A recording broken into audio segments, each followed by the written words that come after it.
Yo, what's up, guys? Back for this Thursday slate. Only have a 4-game main slate for today, so let's get right into it.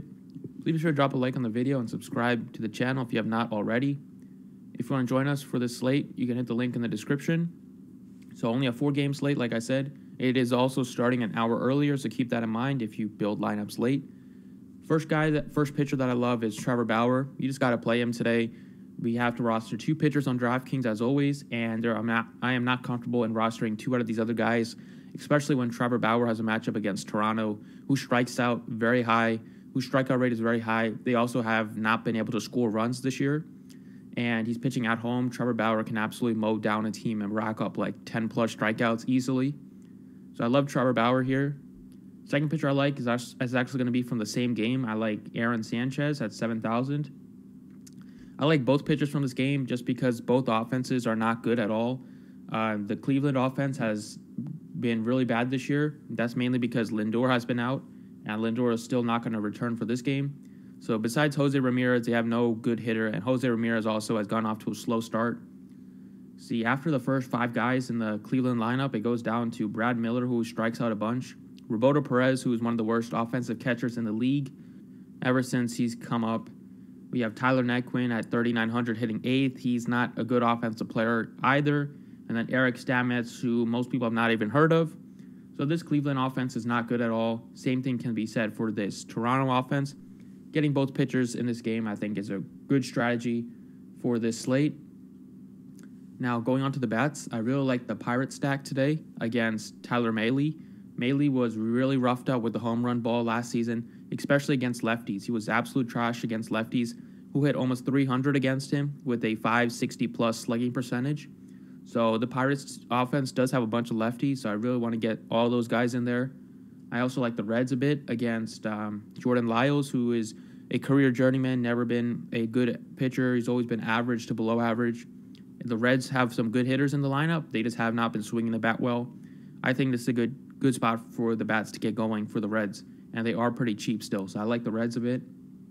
And then I like a few Angels. Not going to go crazy with the Angels just because their offense is just not good, so it's kind of tough to make a 5-man stack work. But definitely it's a good spot for them against Volquez. But I would rank the Angels 3rd in terms of stack for me. All right, so the first guy that I want to recommend is Adam Frazier at 4,000. At second base, he is hitting leadoff. He's been leading off for the Pirates. He's been one of their few great hitters so far this season, hitting .333, no home runs yet, but he did show some power last season, and he's just a good contact hitter. Against Mahle, like I said, is really bad against lefties. You're getting a leadoff hitter at a really good price who should see 4 or 5 at-bats easily, probably 5 at-bats, and has been swinging the bat well. Last night he had 3 hits, so hopefully he can carry that into today. So I like Frazier as my first guy. Next up, we're going to move to shortstop, where I like Jose Peraza at 4,000. Like I said, I like the Reds on the other side to run it back with the Pirates. They also have a favorable matchup. Peraza has been one of the few Reds who's actually been able to make contact this season. Some of their outfielders have gone like 0 for 27. I think Schebler and Jesse Winker have gone 0 for 27. But Peraza's been decent. Last season he was very good, hitting at the top of the order. He's just a good hitter. He does have some speed as well, so he is a threat to run on the bases, although not a super threat. And Lyles has been bad to both sides of the plate, both righties and lefties. Last season, he was actually mega reverse splits where righties really crushed him. But if you look at his career numbers, he's been pretty much the same for both sides. So maybe later in his career, he's been worse to righties. If that's the case, then Peraza is definitely in a great spot. In the outfield we go. The first guy that I like is going to be Corey Dickerson. He has a questionable tag on him with a sore shoulder.